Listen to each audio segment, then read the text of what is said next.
Hey guys, Lethal Leslie here, and today we're going to be talking about Tarkov, buying the best editions, and if it's worth getting or not for you. Some of the pluses, some of the minuses along the way, and then showing you me ordering it, because I will be buying it, and what I get from it as extras from getting the best edition. As you already may know, I have the game already, so I won't get all the things you get at the start, because obviously I've already got some of that stuff. Anyway, so the edition we're going to be ordering today is going to be the Edge of Darkness edition. This is the most expensive edition of Tarkov. It comes in at around €75, is that? €75, but it's about 90 to 100 pounds after tax has been added. You get all the stuff in the picture there, as well as some extras on top. So guaranteed instant access to closed beta. Obviously, that's what you'd expect. Digital copy preload. That's like for when the game releases, I think. Huge size of stash, which is actually insanely good. When you have the huge stash, it looks so much better.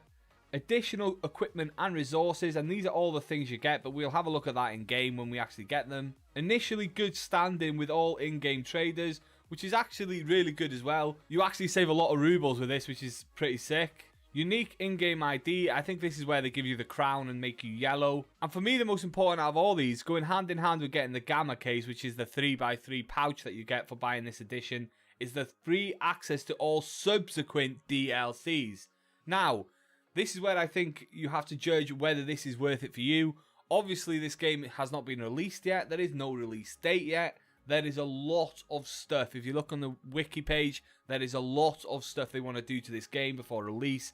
I don't see it being released for at least another 2 years, and I think that's at least probably even longer, to be perfectly honest. And that's where I think it comes in the debate whether it is worth buying or not. Personally, I'm playing this game daily, and I know I'm going to be playing this game for a long period of time, so I kind of judge it as in how much am I going to get back in hours for what I'm putting in. And personally, I think it's going to be well worth it. It's maybe around, I don't know how much it'd be. We paid around 30 to 40 pounds for the game to begin with, I think. And then it's going to be on top of that around 90 pounds or something like that. So I personally think that outlay for however long I play this game, which I can imagine is going to be a long time, is going to be well worth it when you consider the amount of entertainment you're getting back. But if you do play this game a little bit more casually, then you could definitely get by with the standard edition. You can have plenty of fun, and there isn't much you can't do with a standard edition, especially if you're not playing it flat out and getting to that higher end rubles and needing that space and things like that. You can definitely get away with just a normal version, in my opinion. So anyway, I'm going to go ahead and buy this now, and we'll have a look at what we get. So now we're on the game. Let's go and see what we get out of the stash here. So it will be the system. This is the one. And this is all the extra stuff we've had on top of what we had already. So we've already had the starter stuff. If you've got the standard edition, you'll have to have a look what you get out of that. So that will obviously be missing, is basically my point here. We won't no longer have that. And this is the extra stuff we get on top, as well as the Gamma case, which will already be in place. So we do get a pistol case, which is quite cool. Might just sell that on. They're not really worth too much. Might keep it as well. Who knows? We get a lot of the standard weapons. Nothing too exciting there, really. But we also get that huge stash space, guys. It looks almost twice as big. And that is a big part of it, in my opinion. That is a big part of it. We get some rubles and some dollars. But let's go ahead and move all this into our stash now. There we go. So we managed to fit that all into the old stash space, because obviously I want to sort it nice and tidy at the bottom here. And we'll be doing that. Not in this video, just in my own time, obviously. So that's what you get extra on top. It's actually not that much on top, really, when you look at it.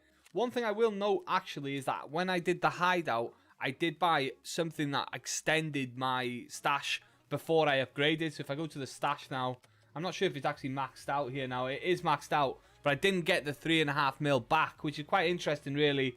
It's a 3.5mm sync, which is okay. It's not that hard to make rubles in the game, but it's an interesting fact that if you have actually extended your stash, which you can do from here if you didn't buy the bigger version of the game, it does cost a bomb, but it's something that you can do in-game as well, which is definitely worth noting, because you can actually do it for free, basically. And also, you can get a bigger crate than the, or pouch, should I say, than the Gamma case. But if you're going to play the game that much to be able to get the Kappa box, I do think the bigger version is worth it. So I thought I'd just give my opinion on this. I've gone and got the biggest version of the game. I suggest you go and do the same, guys. I'm going to leave this video here. If you like the video, like the video. Subscribe if you want to see more. Thanks for watching, as always, and take it easy.